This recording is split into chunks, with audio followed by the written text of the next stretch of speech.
जय श्री माता जी। Online उपस्थित सभी साधकों का हम स्वागत करते हैं। सर्वप्रथम सामूहिकता में कुंडलिनी चढ़ाकर बंधन लेंगे।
तीन महामंत्र और श्री गणेश मंत्र का उच्चारण करेंगे।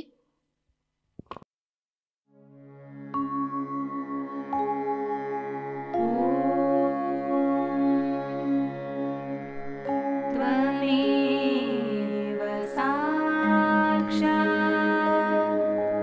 श्री महालक्ष्मी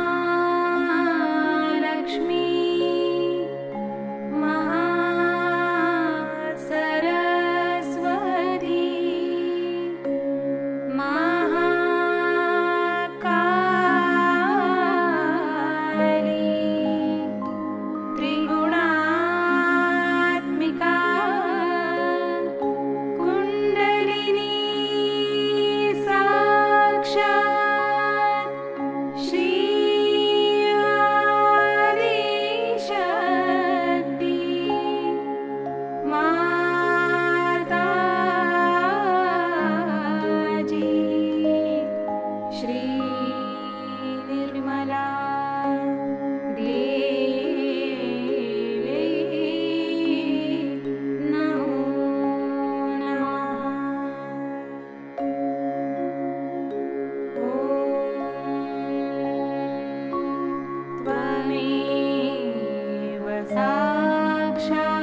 लक्ष्य केंद्रित करेंगे हमारे सहस्त्रार पर।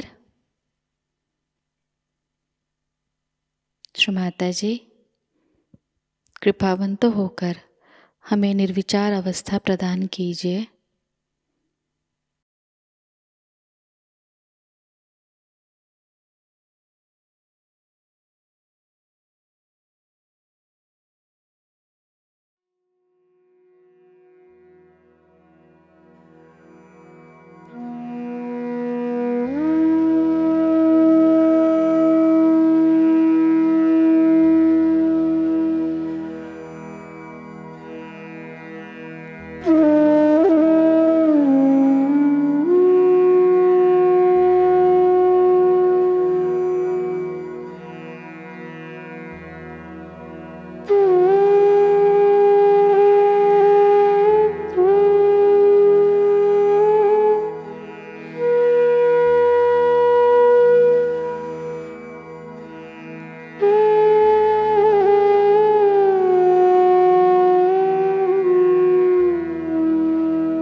इसी अवस्था में हम परम पूज्य श्री माता जी की अमृतवाणी को ग्रहण करेंगे।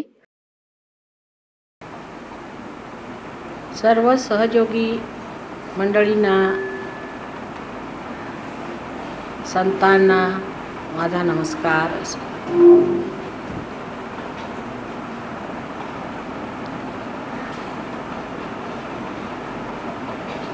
साठी उलटल्यानंतर वाढदिवस असतो तो एक एक दिवस कमी होत जातो आयुष्याचा, हे लक्षात ठेवलं पाहिजे। म्हणून एक एक दिवस जेव्हा कमी होत आहे तेव्हा आमची सुद्धा प्रगती त्या मानाने फार गतिमय झाली पाहिजे। आणि फार आनंदाची गोष्ट आहे की तुम्ही एवढ्या उत्साहाने माझा वाढदिवस केला। फार उत्साह होता, फार प्रेम, फार आनंद वाटला मला. सहयोगांना ह्या संसारात राहून सगळं कार्य करायचं असतं. मुलं बाळं, घरद्वार, आई वडील सगळ्यांना सांभाळून सहयोग करायचा असतो. मी तसंच करते. मी सुद्धा माझ्या घरातल्या सर्व लोकांना सांभाळून, सर्व भाऊ बहिणींना सांभाळून, सर्व नातलगांना सांभाळून, माझ्या यजमानांना सांभाळून, सगळ्यांना सांभाळूनच मी माझा संसार चालवून जगाचा संसार चालवते. कोणालाही सोडायचं नसतं. तेव्हा हे काम कठीण आहे. कारण काहीतरी मुलीला झालं, काही मुलाला झालं, कुठे काही बिघडलं, नवरा वाईट असला, काही असलं की बायका घाबरतात. पुरुषांच्या नोकरीत काही खराबी झाली, त्यांच्या पगारात कमी झाल्या, पैशाचा त्रास झाला, असं झालं तसं झालं, त्यांनी पुरुष घाबरतात. तरतरेचे असे प्रसंग येतात ज्यांनी मनावरती दडपण येऊ शकते. पण अशा परिस्थितीतच सहयोग बसवला पाहिजे. कारण तुम्ही जर पाण्यापासून दूर असला आणि तुम्हाला तहान लागलेली असली तर त्याच्यात काही विशेष नाही आणि तुम्ही म्हणाल की आम्ही तहान मारतो, त्याला काही विशेष नाही. पण सगळीकडे पाणी असूनसुद्धा तुम्ही त्यातनं अलिप्त राहू शकता, तेव्हाच तुम्ही खरे सहयोगी आहात. तेव्हा पहिल्यांदा प्रापंचिक गोष्टी फार लोक मला येऊन सांगत असत. माझ्या आईचं असं आहे, माझ्या बापाचं तसं आहे, माझ्या नवऱ्याचं असं आहे, अमक्याचं तसं आहे. हळूहळू करत करत सगळं सुटत चालतं. सुटता सुटता मनुष्य अशा स्थितीला आला आता सहयोगात की त्याला स्वतःचा प्रपंच जो आहे तो एक नाटकासारखा वाटू लागलेला आहे आणि बाकी जगाचा जो प्रपंच आहे तिथे काहीतरी करून दाखवलं पाहिजे ही भावना जागृत झालेली आहे, असं मला काल लक्षात आलं आणि मला फार आनंद झाला. विशेष करून ही मुंबानगरी म्हणजे इथे म्हणूनच महाकाली, महालक्ष्मी, महासरस्वती तिघींनी मिळून इथे पृथ्वीतनं जन्म घेतला. त्याला कारण हेच आहे की या मुंबानगरी जोपर्यंत असा काहीतरी जबरदस्त फोर्स येणार नाही तोपर्यंत सहयोग इथे बसणार. तेव्हा या मुंबानगरीमध्ये अनेक तऱ्हेचे प्रकार आहेत. ते इतके अनेक आहेत की त्यांचं वर्णन करता येत नाही. भूत प्रकार आहेत, बाधा प्रकार आहेत, पैशाचे प्रकार आहेत, लाचलुचपती आहेत, सर्व तऱ्हेची घाण या मुंबई शहरात. सगळ्या नद्या जशा समुद्रात वाहून जातात तशी सगळी घाण या समुद्रात येऊन बसते. सगळ्या तऱ्हेचे चोर, सगळ्या तऱ्हेचे लंपट लोक, सगळ्या तऱ्हेचे ठगवणारे सगळे इथे येऊन बसले. तेव्हा ह्या चिखलामध्ये जी कमळं मी काल म्हटली ती आपल्याला फुलवायची, ती जर आपल्याला फुलवता आली तर संबंध देशामध्ये त्याचा लाभ होणार आहे. दिल्लीमध्ये सुद्धा फार जोरात कार्य सुरू आहे. तसंच या मुंबई शहरातसुद्धा तुम्ही फार मोठं कार्य केलेलं आहे आणि ते कार्य म्हणजे ह्या अशा अपुण्य नगरीमध्ये, अशा अधर्मी नगरीमध्ये, अशा सर्व घाणीत तुम्ही स्वतःच्या कमळाला वर उचलून हे फार मोठं आहे आणि त्याच्यासाठी मी तुम्हाला तुमचं किती अभिनंदन करावं ते मला कळलं. गर्वाने मी नुसते झुकून जाते की केवढं हे मोठं माझ्यासाठी झालेलं आहे. माझ्या मुलांनी किती मोठं कार्य केलं. त्या समाजात राहून, ह्या समाजाशी निगडीत राहून, त्याच्यात समावून त्यांनी कसं हे सुंदर कार्य केलं आहे त्याच्याबद्दल मला फार तुम्हा सगळ्यांचा आदर आहे. आता हळूहळू आणखी प्रगतीला लागलं नाही पाहिजे, पण जोरात प्रगतीला लागलं. सहयोग पसरल्याशिवाय तुम्ही पसरू शकत नाही. सहयोग पसरला पाहिजे आणि तुम्ही उठलं पाहिजे, तेव्हाच हे होणार आहे. जोपर्यंत तुम्ही उठणार नाही तोपर्यंत सहयोग पसरणार नाही. जसं दिव्याची ज्योत वाढते तसाच त्याचा प्रकाश वाढतो. तेव्हा हे सगळं तुमच्यावर अवलंबून आहे. जितकी तुमची ज्योत वाढेल तितकाच त्याचा प्रकाश वाढणार. तरतरीचे लोक आहेत, मला सगळं कबूल आहे, पण त्यातच आपण सहयोग बसवला ना आणि त्यातच आपण इतके लोक उभे केले आहेत ना आणि आपण सिद्ध करून दिलं ना की परमेश्वर आहे, परमेश्वराची शक्ती आहे आणि त्या शक्तीत आपण कार्य करू शकतो. हे आपण सिद्ध केल्यावर आता त्याबद्दल शंका न ठेवताना अगदी खुल्या दिलाने चढाई केली आणि खूप जोरात काम सुरू केलं पाहिजे. ज्या ज्या ठिकाणी राहतात जर शक्य असलं तर तिथे एक एक पाटी लावायची बाहेर, एक एक केंद्र प्रत्येक घरात सुरू करायचं. काय होतं बघूया. अशा रीतीने जिथे जिथे जमेल, जितकं जमेल तितकं केलंच पाहिजे. जमण्यापेक्षा थोडं जास्त केलं आणि ती हिंमत तुम्ही धरावी आणि होण्यासारखं आहे आणि मला आशा आहे की पुढच्या वेळेला मी मुंबईला येईल तेव्हा पुष्कळ सहयोगी असतील. असे तर पुष्कळ येतातच सहयोग. काल किती लोक आले ते तुम्हाला माहिती आहे, हजारो लोक होते. पण त्या हजारो लोकांमध्ये सहयोगी पक्के पोचलेले जाणलेले किती. अजूनही सहयोगी लोक आपल्या घरच्या वातावरणात आपल्या घरच्या गोष्टींकडे फार जास्त लक्ष देतात आणि मी क्षणात ते प्रश्न सोडवते तुम्हाला माहिती आहेत. आणि सहयोगात ते अगदी क्षणात सोडवले जातात.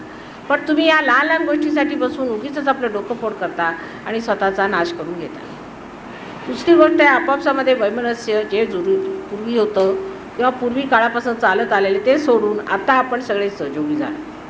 आपल्यातले सगळे जे काही आहेत वैमनस्याचे जेवढे काही पॉईंट्स आहेत ते गेले पाहिजे. जेवढं काही आपलं चुकलेलं आहे ते सगळं काही गेलं पाहिजे.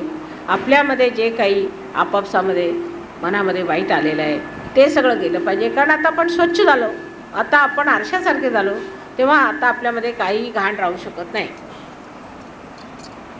या जरा बंद करा माझा आवाज. ह्याच्या एका गोष्टीला असं लक्षात ठेवलं पाहिजे की आपली आई किती क्षमा करते, किती तिला ह्या बाबतीमध्ये सहन करावं लागतं, किती गोष्टी सहन करते, कसं सगळ्यांना सांभाळून घेते, कसं सगळ्यांना वागवून घेते. आपल्यासमोर आईचा आदर्श आहे. ती जर एवढं करू शकते तर आम्ही का करू शकत नाही? आम्ही आपल्यामध्ये का भावना आणू शकत नाही की झालं गेलं विसरून जा.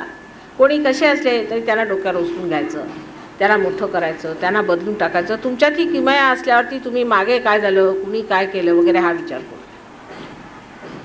आता पुष्कळ लोकांचं असं असतं की सहयोगात नवीनही आलेले आहेत, त्यांच्यासमोर तुमचा पहिला आदर्श हा दिसणार आहे की तुम्ही किती प्रमाणे लोकांशी वागा. आता इथे कदाचित आपली जागा होईल असं मला वाटतं आणि नंतर आश्रम होईल. पण त्या आश्रमात 4 माणसं ठेवल्याबरोबर जो येईल त्याला दुलत्ती मारायची हे काम सुरू होणार. मी नेहमी पाहिलेलं आहे. कुठे आश्रम केलं की 4 माणसं आले की त्याला तुम्ही इथे कशाला आले, तुम्ही कोण, तुम्ही इकडे येऊ नका, तुम्हाला इथे राहायचं नाही, तुमचं हे नाही, तुम्ही ते ठीक नाही, ते असं ठीक नाही, तसं ठीक नाही, अशा रीतीने त्यांच्याशी लोक वागायला सहयोगात. म्हणजे हे शोभतं का आपल्याला? असं जर आपण वागायला आलो तर आपल्याला शोभतं का? कबूल, काही लोक सहयोगाला लाभदायक नाहीत, काही लोक सहयोगाला त्रासदायक आहेत, काही लोकांच्यापासून काहीही होण्यासारखं नाही, कबूल. पण त्या लोकांना सगळ्यांना तुसडून वागायचं नाही. त्या सगळ्यांना हळूहळू आपल्यामध्ये आणायचं. जे त्याच्यातले वाईट असतील, जे त्याच्यातले कामातले गेलेले असतील त्यांचा आम्ही विचार करू आणि काढून टाकू. पण तुम्ही त्याबद्दल मात्र अगदी शांतपणा ठेवा. आपल्या जीवनामध्ये पहिले शांतपणा आणला, अत्यंत शांत झालं पाहिजे. हे मी सारखं सांगत असते की कबूल तुमच्या जीवनात खूप आतप आहे, खूप त्रास आहेत, सगळं काय, पण शांतपणा हा जीवनात आणला पाहिजे. हे मला तुम्ही आता ह्या वाढदिवसाला दान दिलं पाहिजे की माताजी आम्ही शांतपणा, अत्यंत शांत, बर्फाचा शांतपणा आला पाहिजे, अत्यंत सहन केलं पाहिजे. त्याच्याशिवाय काम होणार नाही. आणि ते तुम्ही सहन करून सुद्धा तुमचं काहीही तुम्हाला होणार नाही, सगळं सहस्रारातनं निघून जाणार. जे काही तुम्ही सहन करता करता म्हणतात ते सगळं निघून जाणार आहे. तेव्हा माणसाने त्याबद्दल जास्त विचार करू नये. मी फार दुःखी, मला हा त्रास वगैरे हे कसलं काय आलं आहे? अहो तुम्ही संत झाले, आता तुम्हाला दुःख कसलं आलं आहे? संतांजवळ दुःख राहतात का? असा विचार ठेवला पाहिजे. आम्ही संत झालो, आम्ही फार मोठे झालो, आमच्याजवळ दुःख, आमच्याजवळ या व्यथा ह्या कशा असणार? आम्ही लोकांच्या व्यथा ठीक करणारे, आम्ही साबणासारखे सगळ्यांना धुणारे, आमच्यावरती कसा मळ बसणार? हा एकदा तुम्ही निश्चय कायम केला तर पहिल्यांदा तुम्हाला शांती लाभ होणार. थोडं लावून द्यायचं, जरा हलकं नाही होत हात जोरात. हां, तुमच्यामध्ये पहिल्यांदा शांती लाभ होणार आणि तो शांती लाभ झाल्याबरोबरच तुम्हाला सगळं व्यवस्थित दिसू लागेल. जोपर्यंत मनुष्याच्या मनात शांती बसणार नाही तोपर्यंत काहीही व्यवस्थित दिसणार नाही, सगळं उलटं दिसणार. कोणत्याही माणसाबद्दल धारणा, कोणत्याही परिस्थितीबद्दल विचार, ह्या सर्व गोष्टी ज्या आहेत त्या जर तुम्ही अशाशी तुमचे मन हलत असले तर कधीही स्पष्ट रूपाने दिसणार नाही. म्हणून पहिल्यांदा शांतीचा वास करायचा, शांती पाठ करायचा. आईने सांगितलं शांत राहा. शांत झाल्यावर तुम्हाला इतकं लक्षात येईल की सगळे संबंध कसे बनतात, सगळा आनंद कसा येतो, मैत्री कशी होते, कामं कशी होतात. तुम्ही अशात असले तर तुमच्यावरती जे देवदूत आहेत, तुमच्यासाठी जे सगळे आम्ही व्यवस्था केलेल्या आहे त्या सगळ्या व्यवस्था सुद्धा त्यांना समजते का त्यांना करायचं काय. एकदम धावपळ सुरू, घाई सुरू. काही लोकांचं म्हणजे राग नाही, पण त्याला प्रत्येक वेळी इथं ठेवू का तिथं ठेवू का, ह्याच्या डोक्यावर ठेवू का त्याच्या डोक्यावर ठेवू का, सारखा हात असा असा त्यांचा चाललेला असतो. तेही अशांतपणा आहे.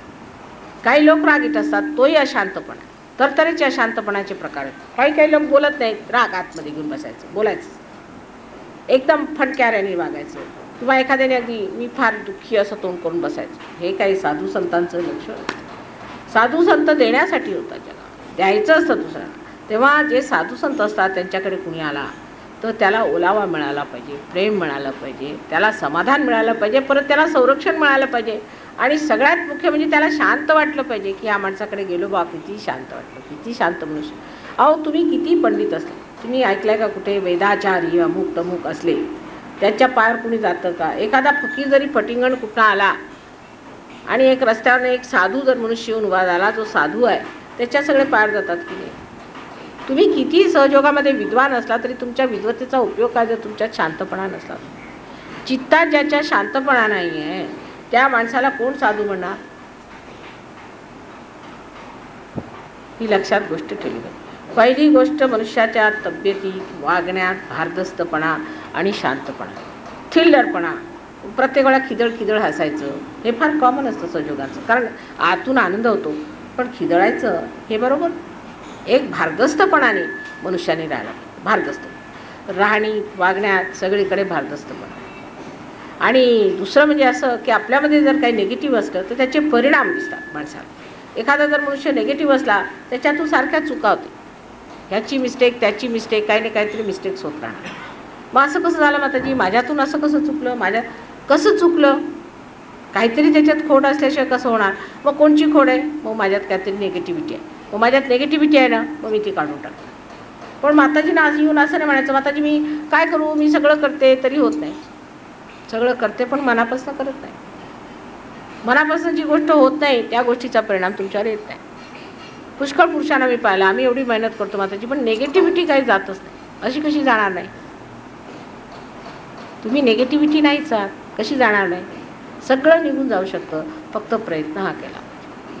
अजून सहयोगामध्ये कच्चे लोक पण पुष्कळ, हेही लक्षात ठेवा. सगळे पक्के नाही, कच्चे लोक पुष्कळ आहेत, तेव्हा सांभाळूनही राहायला पाहिजे. त्यातले काही कच्चे लोक असे आहेत की ते पैशाच्या लोभाने आलेले आहेत सहयोगात, नुसते पैसे मिळवण्यासाठी. पुष्कळशे लोक असे आलेले आहेत, नुसतं पैसे मिळेल किंवा मोठेपणा मिळेल, स्टेजवर फिरायला मिळेल, काहीतरी शिष्टपणा करायला मिळेल, लिडरशिप मिळेल, असेही पुष्कळ लोक येतात. पण तेही बदलणार, कारण त्यांच्या लक्षात येईल की खोटेपणा सगळ्यांना माहिती आहे, याच्यात काही अर्थ नाही. लोक हसतात, फार मोठे मोठे असे फिरत असतात पण लोक हसतात. उदाहरणार्थ एक गृहस्थ आमचे ह्याला यायचे होते दिल्लीला प्रोग्रामला, ते काय म्हणाले मी काही येऊ शकत नाही, मी फार बिझी आहे, मी अमुक आहे तमुक आहे, असं तसं झालं. तर एक सहयोगिनी होती, लहानशीच शहाणी होती, ती म्हणाली की त्या गृहस्थाला असं सांगा की जसा माताजींनी प्रोग्राम केला तसा तुम्ही मावळणकर हॉलमध्ये एक दिवस तरी करून दाखवा. तुमच्या प्रोग्रामला 4 तरी माणसं येतात का? पैसे देऊन सुद्धा येणार नाही. तुम्ही जरी फार मोठे असले, मिनिस्टर असले, मोठी माणसं असले तरी तुमच्या प्रोग्रामला 4 माणसं सुद्धा पैसे देऊन येणार नाही. तर तुम्ही स्वतःला काय समजता?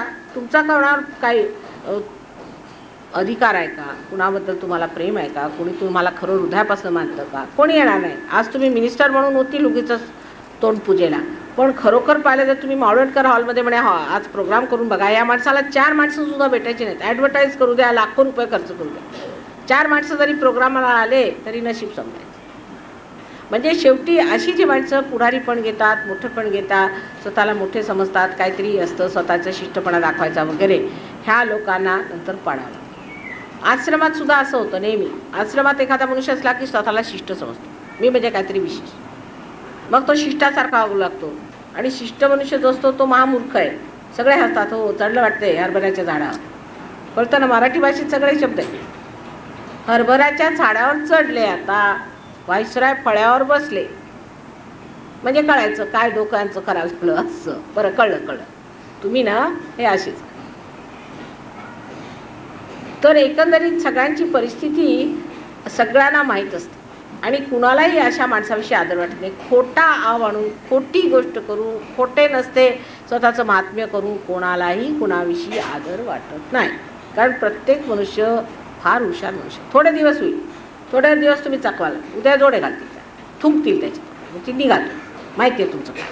आज बसतात आकाशात, उद्या पडतात गटारात. हे का होतं? आपण विचार केला. ह्या लोकांचं असं भवितव्य काय. आज तिथे बसलेले एकदम जाऊन तिथे जाऊन का पडतात. कारण असं की खोटेपणाचा एक वैशिष्ट्य आहे की खोटेपणा हा किळसवाणा असतो आणि तो समोर येऊन साक्षात उभा राहतो. आज जे लोक तुमच्या पुढे पुढे सुद्धा करतात तेही खोटे आहेत, तेही पडणार आणि तुम्ही पडणार.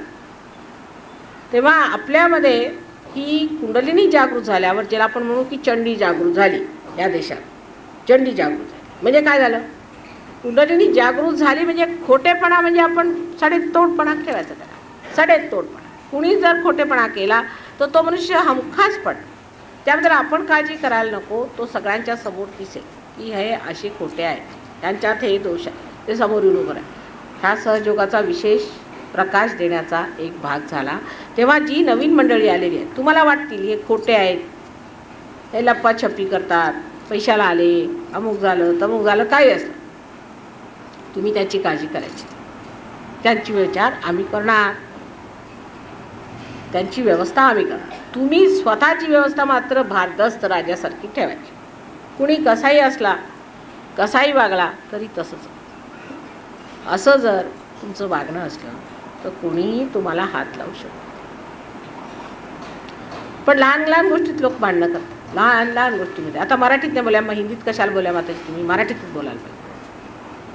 अरे पण हिंदी आपली राष्ट्रभाषा. पण या ना बघा, ज्या लोकांनी फॉरेनर्स आले त्यांनी तर कधी मराठी भाषा कशाशी गातात, त्यांना मराठी नावाची भाषा पण जगात आहे हेही माहीत नसेल. पण ते चुपचाप ऐकत बसतात. त्याच्यापासून शिकणं सांग, कारण त्यांनी तुमच्यापेक्षा पुष्कळ जास्त हरभऱ्याच्या झाडावर चढलेले, चांगले आपटलेत चढून चढून. त्यांना माहिती आहे हे हरभऱ्याच्या झाडावर ना आपटलेले आम्ही. आता तो आपटून आपटून आता टाकीचे घाव सुसून त्याच्या देव पण आलेले. अजून आपल्याला आपटायचं आहे. त्या आपटण्यासाठी आपण आता कशाला चढायचं वरती, जाऊ द्या.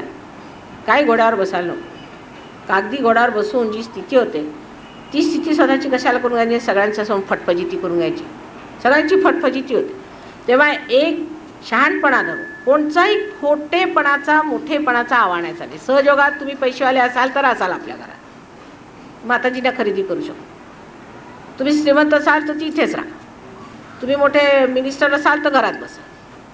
तुम्ही कोणी असला तरी तुमचं काही महत्त्व इथे नाही. इथे मग तर फक्त हे आहे की तुमची कुंडलिनी कुठे आहे, तुम्ही सहयोगात कुठे आहे, तुम्ही कोणचे कोणचे सिद्ध केले, आपले चक्र हे मुख्य आहे. तो मनुष्य मोठा, बाकी मनुष्य मोठा नाही. हे साधू संतांचं राज्य. साधू संतांच्या राज्यात ह्या सगळ्या बाह्यातल्या गोष्टी बाहेर राहतात वाहण्यासारखी. तेव्हा तुम्ही कोणत्या गाडीत आला, तुम्ही कोणते पैसे घातले, तुम्ही काय केले, याचं काही महत्त्व इथे कोणाच्यावर इम्प्रेशन पडणार नाही. तेव्हा ज्या गोष्टीचं खरंच जगामध्ये नेहमी इम्प्रेशन पडलं ते म्हणजे तुम्ही संत साधू कोणत्या लेवलचे आहेत ते पाहायला पाहिजे. ते संत साधू तुम्ही झाले पाहिजे. एवढा मोठा राजवाडा आहे, फोर्ट आहे आग्र्याला. मी गेले होते तिथे. तर ती रात्र झाली, संध्याकाळ झाली तर असं वाटायला लागलं की भूतखाना आहे, इथं काही आहेच नाही. जे मोठमोठे राजे झाले, राण्या झाल्या, काय काय त्यांनी दागिने घातले असतील, पुरुषांनी काय काय नखरे केले असतील, काय झालं असेल ते झालं असेल, सगळं संपलं. बाहेर आले तर तिथे एक मदार आहे, तिथे एक दीप जळत होता. त्या लाईटमुळे आम्ही खाली येऊ शकलो नाही, तर लाईटच नव्हती. विचारलं बा ही कोणाची, तर म्हणे हे फकीर होते आणि हे अकबर बादशांचे गुरु होते, पण ते कधी आतमध्ये राजवाड्यात गेले नाही, म्हणून अकबर बादशांनी त्यांची कबर इथे बांधली. केवढी मोठी गोष्ट आहे, केवढी मोठी गोष्ट आहे की आज त्या माणसाची तिथे अजून दिवा लागला जातो. आणि त्या एवढ्या मोठ्या मालामध्ये एक दिवा नाही, अंधार. कोणाला माहीत नाही कोण राजरे झाले, कोण राण्या झाल्या, सगळ्यांच्या कोणाच्या कबरी तिथे असतील, काय असेल ते असेल. तेव्हा मनुष्याचं जे राहतं, परमनंटली जे राहतं ते काय आहे, ते त्याच्यातलं ऐश्वर. आणि ते ऐश्वर त्याच्या आत्म्यातलं आहे. ते आम्ही सहयोगाने मिळवायचं. आम्हाला दुसऱ्या लोकांचं सारखं ऐश्वर मिळवायचं नाही, जे टिकाऊ नाही आहे, जे निरंतर राहणार आहे ते मिळवायचं. आणि ते मिळाल्यानंतर वाटलं पाहिजे, दिलं पाहिजे, लोकांना बरं केलं पाहिजे, त्यांना फायदे झाले पाहिजे, त्यांच्यापर्यंत कडे करुणेच्या भावनेने पाहिलं पाहिजे, सगळ्यांना प्रेमाने वागवलं. हे एकदा जर वाढत चाललं तर मला वाटतं की ह्या देशाची तर काय हजारो देशांची आपण स्थिती ठीक करू शकतो. पण पहिल्यांदा तुम्ही तयार व्हायला पाहिजे. माझ्या एकटीच्यानी होणार नाही. जसं हे आहे ह्याच्यात मी बोलते, पण ह्याला काढायला किंवा ह्याच्या आवाजाला न्यायला सुद्धा काहीतरी पाहिजे ना. तसंच तुमचं आहे. तर तुम्ही अगदी पूर्णपणे पोकळ असलात, त्याच्यातनं ही शक्ती अशी सुंदर वाहे की जसं मी काल म्हटलं होतं की ते व्हायचे दिवस आले. विश्वाचं कमळ उघडायचं आहे. विश्वाचं सहस्रार दल उघडायचं आहे. शतदलाचं कमळ उघडायचं आहे. त्याच्यासाठी तुम्ही एक एक दलं आहात. ते काही जास्त कठीण काम नाही. सगळ्यांनी जरा मेहनत केली, स्वतःची ध्यान धारणा स्वच्छता ठेवायची, मेहनत करायची. घरातच आपल्या म्हणायचा आमचा आश्रम आहे. आम्ही आश्रम वासी आहे. आश्रमवासी सकाळी उठून ध्यान धारणा पूजा वगैरे सगळं व्यवस्थित करून जे काही कार्य करायचे असते, परत संध्याकाळी ध्यान धारणा, परत जिथे प्रोग्राम असेल त्या प्रोग्रामला जायचं. कुठेही प्रोग्राम असला तरी तो गाठायचा. आपल्या तिथे जवळपास करू शकतो का एखादं केंद्र तिथे सुरू करायचं. 4 माणसं जोडायची. त्या सहयोगाला हळदी कुंकाला बायकांनी बोलवायचं, सहयोग सांगायचा. असं आम्हाला माताजींनी दिलेलं आहे, हे मिळालेलं आहे, हे सगळीकडे सांगत सुटायचं. सुसमाचार सगळ्यांना द्यायचा. अशा रीतीने सहयोग वाढवायचा. आणि जी मंडळी अजून अर्धवट आहेत त्या लोकांना जरासं प्रेमाने घ्यायचं, त्यांना बसवायचं. हे करा म्हणजे बरं होईल. ते हडूस फुडूस करून होणार नाही. त्याला फार प्रेमाने वागवायला पाहिजे. ही गोष्ट पहिल्यांदा मी सांगते. अत्यंत प्रेमाने सगळ्यांना जोडून घ्यायचं. त्यांच्यावरती सगळ्यात जास्त प्रेमाचं इम्प्रेशन पडतं की तुम्ही कशा. एका बाईला मी दिल्लीला पाठवलं की तुम्ही जाऊन आशीर्वाद होता. तर तिने मला सांगितलं वहाँ तो बंदरों का राज चल रहा है. मतलब बंदरों का राज चल रहा है और क्या माताजी, उन बंदरों के बीच मुझे नहीं जाने का. कहाँ आप और कहाँ आपके बंदर. मला काही समजेच ना. बंदर कैसे रह रहे वहाँ. म्हणे वहाँ एक से एक तूफान आदमी रहता है. ज्याच्याशी बोला तोच म्हणे हरभऱ्याच्या झाडावर. बरं म्हटलं कोई हर्जा नाही, हम उनसे बात करेंगे, ठीक करें. पण इतकं वाईट नसणार. मी तुम्हाला सांगते इतकं वाईट नसणार. पण इम्प्रेशन असं पडतं माणसाचं. जराही तुम्ही जरासं शिष्टपणा केला की इम्प्रेशन वाईट होतं. म्हणून अत्यंत नम्रपणाने राहायचं. दुसरं सांगायचं म्हणजे की पारंपरिक मनुष्याने असायला पाहिजे. आपल्या भारतीय परंपरेला उतरणारे आपण असायला पाहिजे. आता समजा एखाद्या आश्रम आपला झाला आणि तिथे जीन घालून की केस कापून एखादी बाई उभी असते, तिने हाय सुरू केलं होते म्हणजे आहे हे कसलं काय आश्रम. आपलं काही मॉडर्न आश्रम नाही, अनादी आश्रम आहे. ते काय असं नाही की आपण तिथे मॉडर्न वस्तू आणल्या आणि मॉडर्न पद्धतीने राहतो, मॉडर्न ह्याने बोलतो. तसं काय करायचं. ट्रॅडिशनल होणं वेगळं आहे आणि ग्लॅमरस होणं वेगळं आहे. आपल्याला ग्लॅमर सहयोगाला मान्य नाही आहे, मान्यच नाही. पण ट्रेडिशनली राहायचं. म्हणजे असं नाही की विवाहित स्त्रीनी अगदी भूतासारखं राहायचं. आपल्याकडे तर विद्वांनीसुद्धा व्यवस्थित ट्रॅडिशनली कपडे घालायची असं ठरवलं. तेव्हा ट्रॅडिशनली राहायचं. पुरुषांनीसुद्धा ट्रॅडिशनली राहायचं. जास्त साहेबीपणा करायचा नाही. तर मी परवाच एक थट्टे सांगितलं की साहेबीपणाचं लक्षण असं असतं की जेव्हा काहीतरी साहेबीपणे दाखवायचं तर बो वगैरे लावून लोक येतात, तर लोकांना असं वाटतं की हा बेररच आहे की का. कुणाला हे वाटत नाही की हा कुणी साहेबाला मोठे पैसे खर्च करून बो लावून गेले. कशाला पाहिजे. आपल्या देशातले कपडे फार सुंदर आहेत. त्या पारंपरिक ह्या देशात आले. त्यांनी आपल्यासाठी थंड राहतं, बरं राहतं, व्यवस्थित राहतं, दिसायला सुंदर दिसतं. त्या दुसऱ्यांचं फालतू अनुकरण करायला नको. शक्यतो माणसांनी पारंपरिक स्थितीने राहिलं पाहिजे. विशेषतः आश्रमामध्ये परंपरेने राहिलं पाहिजे. आपल्याकडे परंपरागत जी आवभगत आहे, जी बोलण्याची पद्धत आहे, गेट आऊट वगैरे आपल्याकडे शब्द नाही. असे आपण बोलत नाही कधी. गेट आऊट, उठल्या सुटल्या, वॉच रॉंग असे आपल्याकडे असे शब्द बोलत नाहीत. किंवा आय हेट यू असं आम्ही म्हटलं असतं लहानपणी तर बाडलांनी ठोकून काढलं असतं कोणाला. आय हेट यू असं फार म्हणतात इंग्लिश भाषेत. आय हेट यू म्हणजे तुम्ही आहात कोण. हेट यू म्हणजे काय. पण यांच्याकडे असं पण म्हणू का मला तुझी घृणा वाटते. तर लोक देतील तो बडा तुझं असं का, तुला घृणा वाटते का, आता तुझं नाक ठीक करतो. तिकडे ही अशी पद्धत आहे बोलायची. ती आपण शिकायची नाही. इंग्लिश पद्धत शिकायची नाही. हे वेस्टर्न शिकायचं नाही. हे चांगलं नाही. आय हेट यू म्हणजे काय. आपल्याकडे अशी पद्धतच नाही आहे बोलायची. कुणी आलं तर भाग्य, परम भाग्य, या बसा, तुम्हाला काय पाहिजे ते आओ. तुम्हाला माहिती आहे आपल्या इथे लोकांनी हरिश्चंद्रांनी सगळं राज्य देऊन टाकलं. लहान मुलाला मारून टाकलं. कुणी काय केलं. ज्यांनी जे मागितलं ते आपण आपल्या पाहुण्यांना देत असू. पण आता ही इंग्लिश लोकांची पाहुण्यांची पद्धत जी आहे म्हणजे वेस्टर्न लोकांची ती आपल्या लोक. आणि असे भयंकर शब्द तोंडात, घाणेरडे शब्द, शिव्या गाळीचे मुळे चाणायचे. अगदी सोज्वळ शब्दांनी आपण जसं एखादा बाळबोध घराण्यातले लोक जसे वागतात तसं आपण वागलं पाहिजे. तुमची आई अत्यंत बाळबोध आहे आणि तसंच तुम्ही वागलं पाहिजे. आणि हे अगदी वाईट तऱ्हेचं बोलणं मी अगदी ऐकलं की मला फार आश्चर्य वाटतं. आता तुमच्या आया बदलल्या, मी तुमची आई. तेव्हा तुमची आई जर तशी बोलत असली तर ते विसर. आणि माझ्यासारखं वागायला सुरुवात करा. आणि कोणची अशी गोष्ट बोलायची नाही. मुख्य सांगायचं म्हणजे प्रेम आणि शांती या दोन गोष्टींचं तुमच्यातनं पूर्णपणे प्रकाश मिळाला पाहिजे. लोकांना सांगितलं की तो मनुष्य प्रेमाचा आणि शांतीचा अवतार आहे असं मला ऐकायला मिळालं. म्हणजे मला फार आनंद होईल. एवढं मला तुम्ही प्रेमाचं आणि शांतीचं दान आज द्यावं हे माझं मागणं आहे. I have just told them that you should not try to copy the Western style of ego-oriented society where people use harsh words, because then we think we have modernized ourselves. You see, to say harsh words to somebody, what do I care? I hate you. All these sentences we have never used, you see, which is unknown to us. I mean, anybody to say like that is unmannerliness. How can you say such a thing? I hate you. But now I have heard people talking like this in our country. I hate you. What's wrong with us? Who are you to say it? Like that, we don't talk. You see, this is not the way to talk at all. Any person who comes from a good family would not talk like this because it reflects on the family.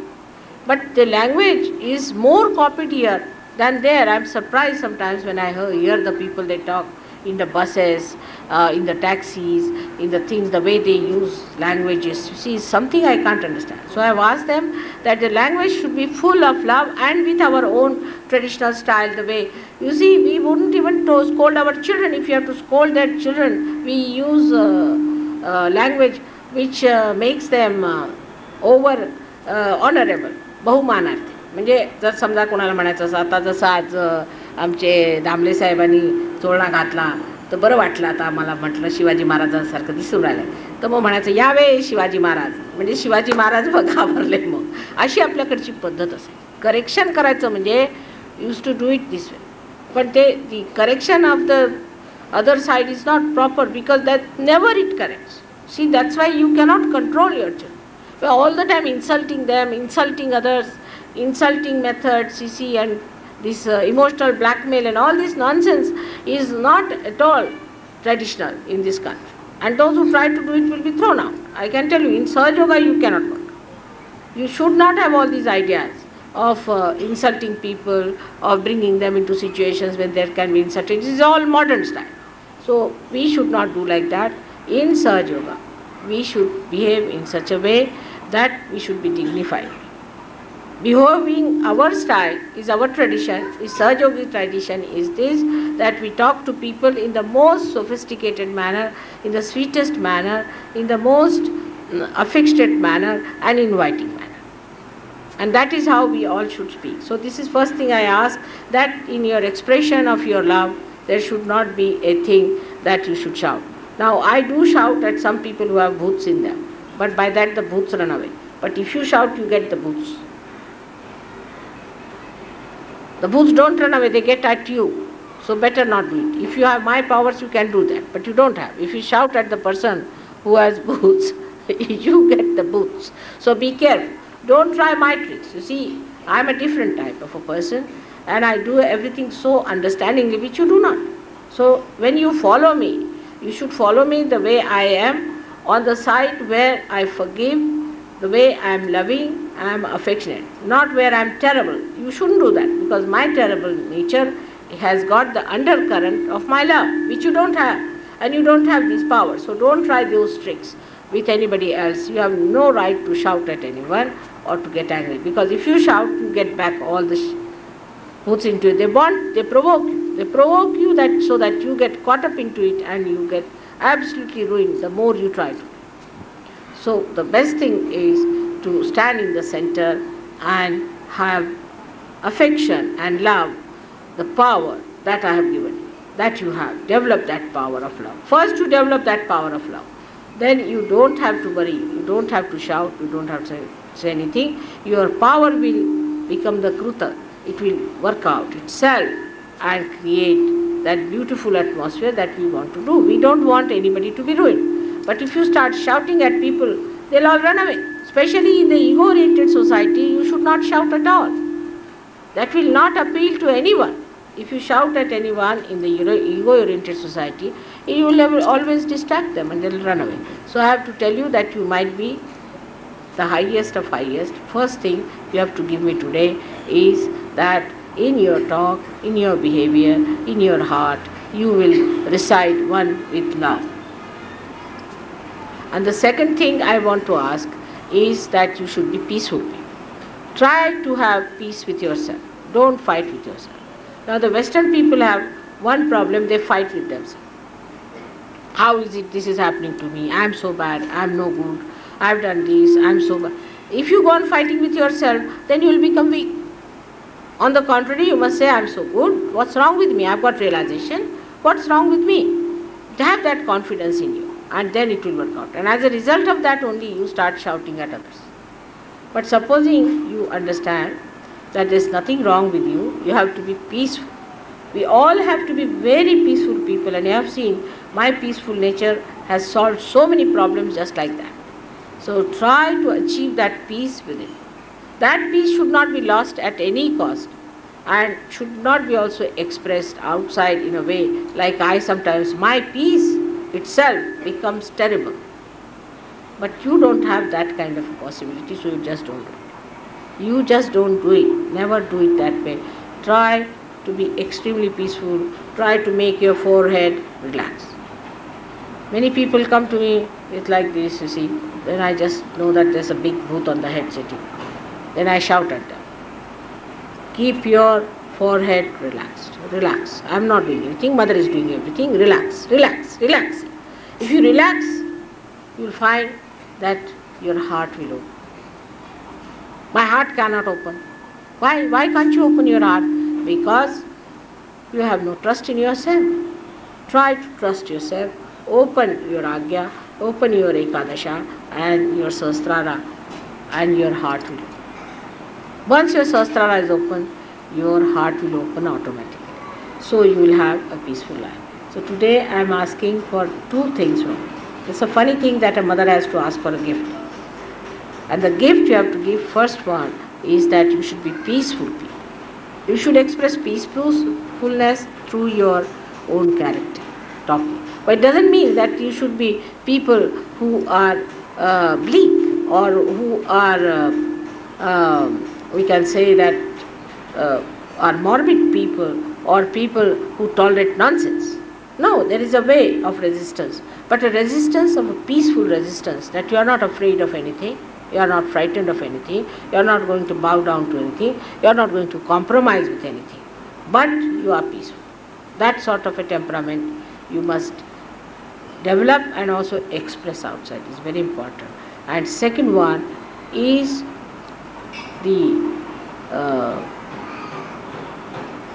this love, this peace and all this should express your love to others. Love to others. Like now everywhere, within next 1 or 2 years we will have ashrams. I am sure of that. And in the ashram I would like to see people having loving, caring, affectionate, patronizing, beautiful attitude towards the people who come there. On the contrary, if you do not have, your ashrams will be all reduced to zero. It has happened in many places, it will happen everywhere. So you don't blame me why our ashrams don't run good. It will be your responsibility to see that it is your mother's house, and people are coming to the mother's house, and how a mother would treat these people with love, affection, with whatever you have. You can start, but give to others. Look after them. Give them all the kindness and sweetness. So the impression of people, even if your slightest not like that, people will think this is a very arrogant personality, and how can it? So you have to be a top class person to be in charge of an ashram. If a person who is a mediocre, you should not appoint. By God's grace, I am sure by next year you will have all the lands in your hand, and all your ashram will start by next year in every country. May God bless you. This is what I give you on my birthday today, that you all will have your ashrams properly established by the end of next year. But first two things you must, the conditions are. First two conditions should be there. If you are not good for that, God will never give you an ashram, because He doesn't want to give ashram to some funny people. It becomes sort of a recluse for people who have no place anywhere, come and sit in the ashram. So unless and until you have people of that level who will remain peaceful and loving, you will not establish. But if you do, I'm sure by next year you should be able to have ashrams in every place. May God bless you.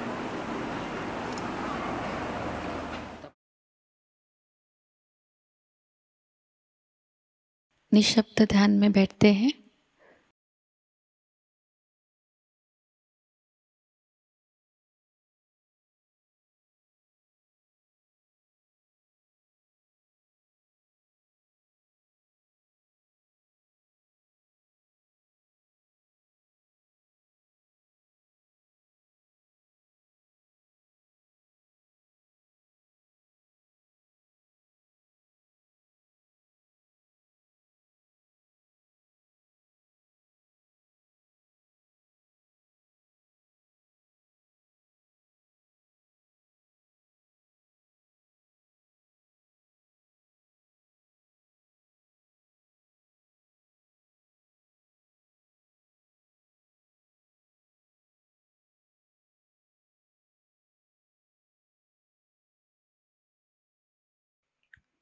परम पूज्य श्री माता जी, आपकी परम कृपा में हम सब एक प्रतिभाशाली व्यक्तिमत्व बन जाए। श्री माता जी, आपकी परम कृपा में हम सब आपके श्री विराट स्वरूप के अंग प्रत्यंग बन जाए। अपनी ध्यान धारणा और सामूहिक कार्य की तपश्चर्या से हम श्री आदिशक्ति के एक प्रभावी और प्रभावशाली माध्यम बन जाएं।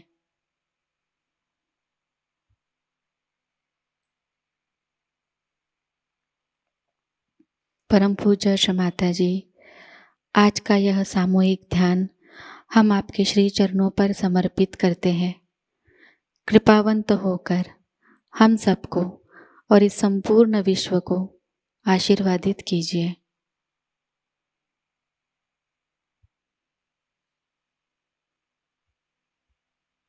श्री मां को प्रणाम करेंगे और सामूहिकता में कुंडलिनी चढ़ाकर बंधन लेंगे।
आज का यह ध्यान केंद्र यही संपन्न होता है।